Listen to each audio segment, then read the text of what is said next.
And you're welcome. It's time for Health for a Tuesday, and joining us today is Mariam Adebola Salami. She is the business development strategist. She is one, and she is here today discussing what defines a healthy skin. If you remember her from last week, we had so much to talk about when it comes to skin, and here you are again. We absolutely enjoyed that session, and that's why you're back here today. Do I have healthy skin? Oh, this is But do you think I do? Yes, you do. Okay. So one of the first things you want to take note of is the even tone of anybody's skin. So that's one of the biggest signs to see if one has an healthy skin or not. So you find that a lot of people do have maybe a lighter face and a darker upper body, lighter lower body, or darker lower body. But sometimes it has nothing to do with the products they use. It's just how their natural occurrence of their skin is.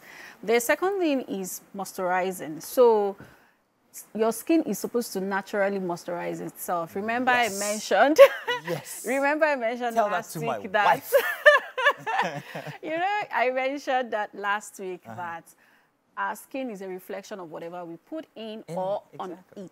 So if you eat healthy, it's supposed to reflect on your skin. If you take your balanced diet and have a lot of fat and omega-3 in whatever you eat, it then begins. But please, it doesn't mean you should not so moisturize. let's dive into this debate here. So ladies especially come out of the bathroom and then they have like a regime, like it's like they put this on their skin, that on their skin. There's one for under the eyes, there's one for behind the ears, there's one for the left arm, another one for the right arm. Well, that's not true. Left arm, right arm. Men, we simply emerge from the bathroom and put on our clothes. I do not moisturize. I do not moisturize. I only use hand creams. I do not put anything on my face. Well, unfortunately, women produce different kinds of hormones that affect. So remember I said that your skin is a reflection of what is going on inside. So women, we have different times of the month. As it is now, if you are very observant, you realize that sometimes your spouse's skin, or a woman or a lady or a young girl's skin is appearing dull at a certain time of the month. Maybe they're experiencing their period or are about to experience their period. The skin also reflects when a woman is ovulating. That's how deep it is for skin. So you can't blame women to want to take care of their skin, because over time, as puberty increases, your facial, the skin on the face begins to change from the skin on the other part of the body, because the skin on the face is probably going through more strenuous episode than the other parts of the body. You also find that women around their pubic area and their thighs begin to grow, where you have scars, the stretch marks, and it's also as a result of some of the hormones that they produce. So you can't blame them. And it's not just the skin tone or the moisturizing part, it's also the firmness. So you can have acne every other time. You can have eczema sometimes to show that something... Does that mean if you do have acne, or especially acne, for some people it's very common for them to have, does that mean that their skin is unhealthy? Yes, it does mean that their skin is unhealthy, and it also does mean that most likely there is an unhealthiness going on inside of their body. So they probably not just see a skin doctor, which is a dermatologist. Most times, a good dermatologist will recommend that you do some hormonal profiling to find out what is going on. A lot of one of these things can be caused by PCOS, very common in a lot of women around their... What is PCOS? Polycystic ovarian syndrome, where you are either under or over ovulating, which then means that you are producing some kind of hormones too much than it should be normal. So it's also one of the things that can cause facial hair in some women and all of that. So yeah. So there could be such a thing as putting too much on your skin, thinking that you're doing the right thing. Yes. For our skin type, Africans, Nigerians, what is best for our weather, our skin, our environment?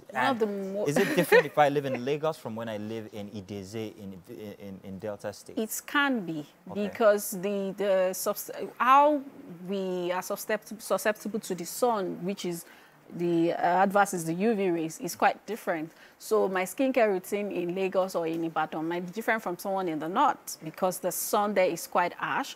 It would mean that I can use sunscreen once every 3 hours, and somebody in that area has to use once every 1 hour. depending on how exposed they are. But like back to the question, what is the most important thing is to protect yourself from the sun. which is by applying sunscreen.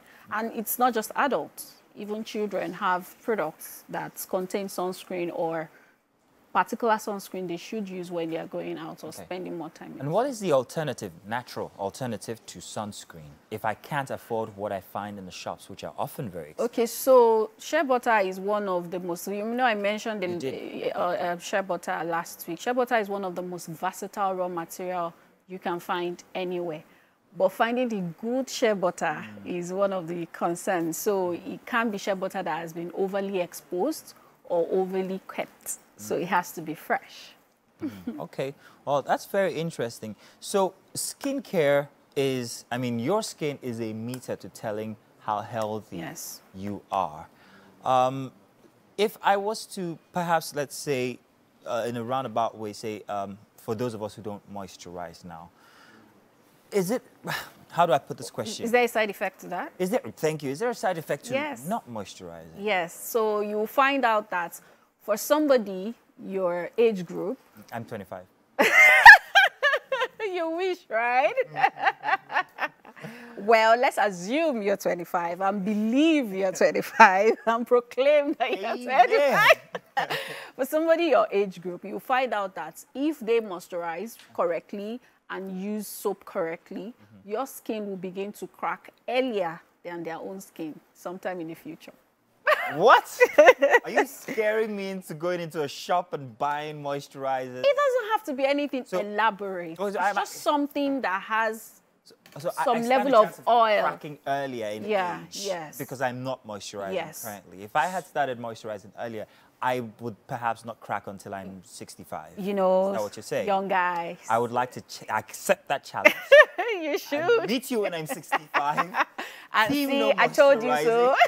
I told you so. I'm not going to crack. But on a much more professional, serious note, this will affect a person later in their year. So, and then it also exposes the skin to easy damage. So sometimes when there is harmattan, you will notice that for those of us that have oily skin, we rarely react to harmattan, no matter how harsh it is. But when you see somebody who has a naturally dry skin, you begin to see the crackiness on their skin. So now imagine that you are not supplying your skin with as much oil or moisture or water as it requires. You've spoken so much about moisturizers and creams. What about soaps? Okay. So I'll modify that question. I like the very harsh type, the type that when you're done using it, you can actually see it simmering from your skin. I like it tough. Is that a problem? It is. I'm doing all the wrong things. Mazina is doing all the wrong things because his skin is currently cooperating.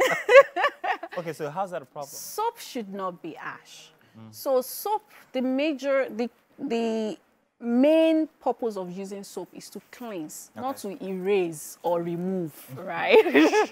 So you have to be careful. And even when you look at the common antiseptic soaps, they will say do not use for too long. It's usually there because it's supposed to be for a periodic, just like the steroids I mentioned the last time. So maybe you notice you have a bit of rash or eczema or break, you need to use an antiseptic soap just to clean off for a period of time, but not for continuous use. So your soap should be more of water-based, except you are trying to treat something. Okay. Well, that's a very interesting revelation. I have a whole lot of habits that I have to change. Maybe I will start moisturizing more. Maybe I will kind of like downgrade my soap bars, make them a bit more, what's the word? Milder. Well, what can I say? Thank you very much for coming again. Always a pleasure and always fun to have you here. Thank you so You're the headmistress of skincare. Love to see you again next week. Please do come back. I will. I can't wait. Thank you, Mazino. Well, hopefully, if you're a team No Moisturizer out there, you've learned something today. But let's get together and try and see how we'll form a movement that's going to help us in our older age. Let's turn back the hands of time. In any case, we're not done here. Inside the kitchen, it's still very, very fun.